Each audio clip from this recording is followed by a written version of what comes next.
நிச்சயமாக பிரவீன்குமார். சட்டவிரோதமாக பணம் பரிமாற்ற தடை சட்ட வழக்கில் அமைச்சர் செந்தில் பாலாஜி மீதான வழக்கு ஜனவரி 22ஆம் தேதி குற்றச்சாட்டு பதிவு செய்யப்படும் என அறிவித்திருந்தது சென்னை முதல் அமர்வு நீதிமன்றம். அன்றைய தினம் அவரை நேரில் ஆஜர்படுத்த உத்தரவு பிறப்பித்திருந்தது. இதற்கிடையில் அவரது நீதிமன்ற காவலானது கடந்த முறை 15வது முறையாக நீட்டிக்கப்பட்டிருந்தது.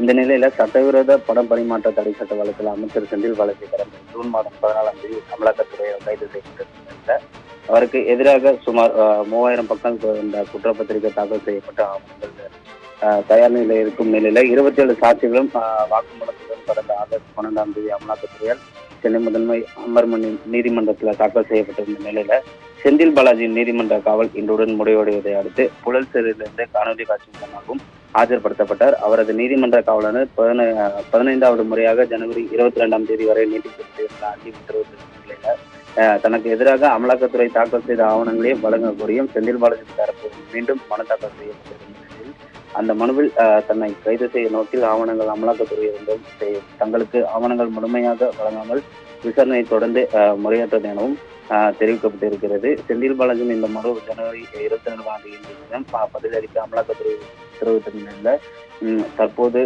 அவரது காவல் நீட்டிப்பானது 16வது முறையாக நீட்டிக்கப்பட்டிருக்கிறது. சென்னை முதல் அமர்வு நீதிமன்றம் உத்தரவு பிறப்பித்திருக்கிறார்.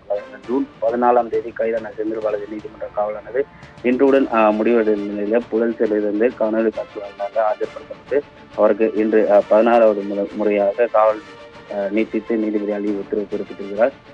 சட்டவிரோதமாக பணம் பரிமாற்றம் சட்டத்தில் கைது செய்த செந்தில் பாலாஜி அமைச்சர் தற்போது 16வது முறையாக நீதிமன்ற காவல் நீட்டிக்கப்பட்டது. இதையடுத்து செந்தில் பாலாஜி நீதிமன்ற காவலை ஜனவரி 21ஆம் தேதி வரை நீட்டித்து நீதிபதி உத்தரவு பிறப்பித்திருக்கிறார் பிரவீன்குமார்.